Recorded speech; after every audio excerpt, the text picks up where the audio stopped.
proceedings under the quorum call be dispensed with. Without objection.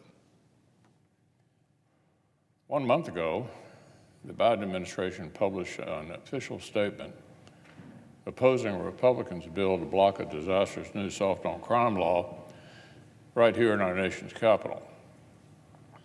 The administration was on the record against it. Then the overwhelming majority of House Democrats voted against our common sense resolution when it passed the House.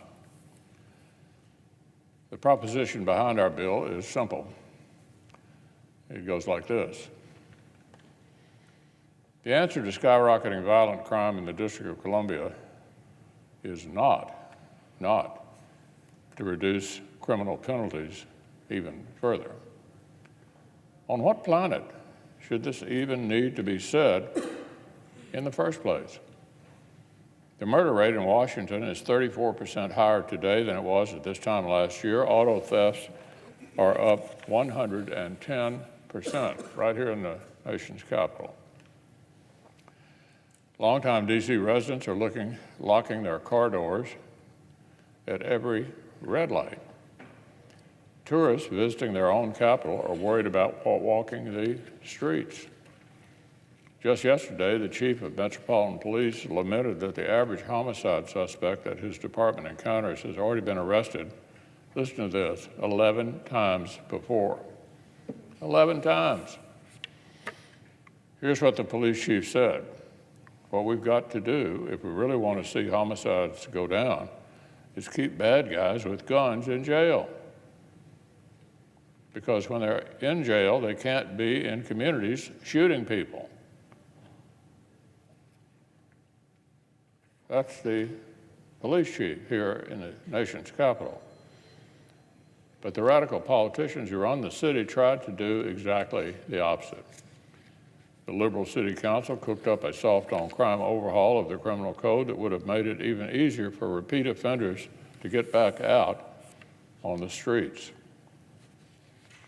It would have brought the mandatory minimum sentences for crimes like robbery and carjacking down even lower than they already are.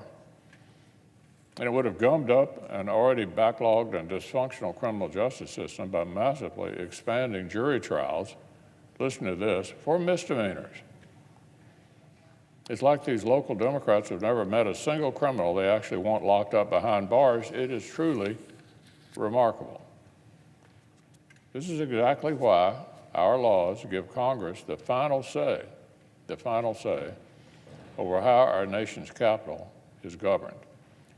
Because we can't have the craziness and dysfunction of a few local politicians jeopardizing the basic public safety in the federal district that houses our national government. So Republicans wrote a resolution to overturn this nonsense. But bear in mind, this limited resolution would not even toughen criminal penalties. At this point, we're talking about keeping things where they are and stopping even further backsliding.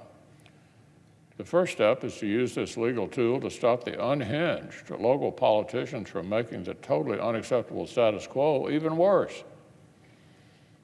But even so, this is a bridge too far for the vast majority of Washington Democrats.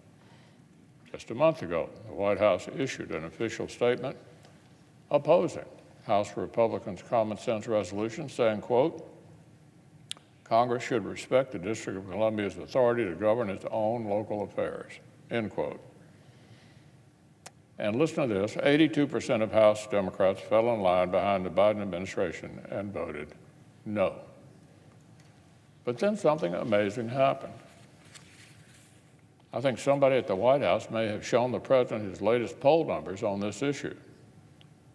Fewer than 1 in 3 Americans approve of the way he's handling crime, because Washington Democrats started panicking and reversed themselves on a dime. The president came here last week, pulled a 180, and told our Democratic colleagues he won't veto the resolution after all.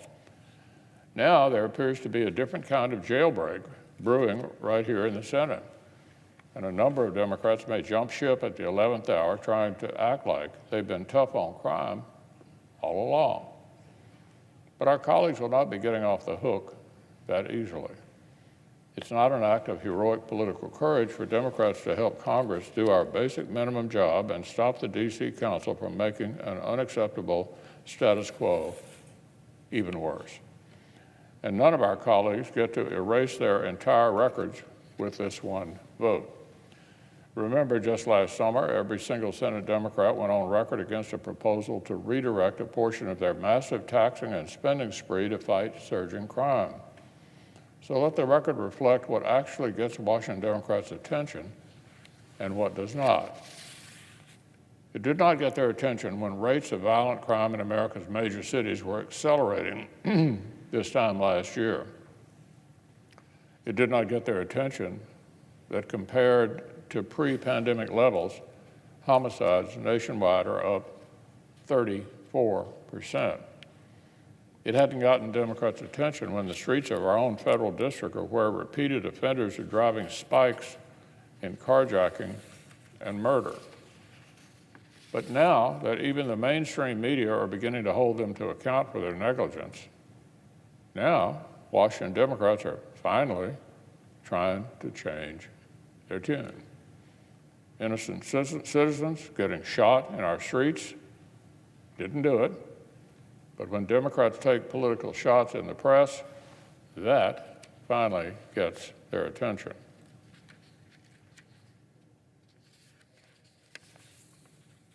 So look, Mr. President, we'll welcome any of our Democratic colleagues who can recognize basic sanity and want to be on the winning side for our Republican resolution later this week. But local, state, and national Democratic Party officials will not be getting off the hot seat as quickly or as easily as they've got convicted felons getting back on the streets. Washington, D.C. is only 0.2% of our nation's population. What about New York, Chicago, San Francisco, Portland, Philadelphia, even Louisville? Don't these citizens deserve some sanity as well? Don't the families and children and elderly people and young women of these communities deserve to walk their streets with safety and security too? We cannot only have public safety in this country in exceptional cases, when a Republican House and a narrowly divided Senate can force Democrats to do the right thing against their will.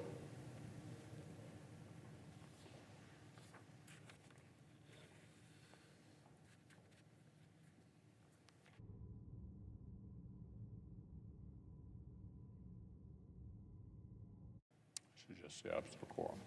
Call the roll. Ms. Baldwin.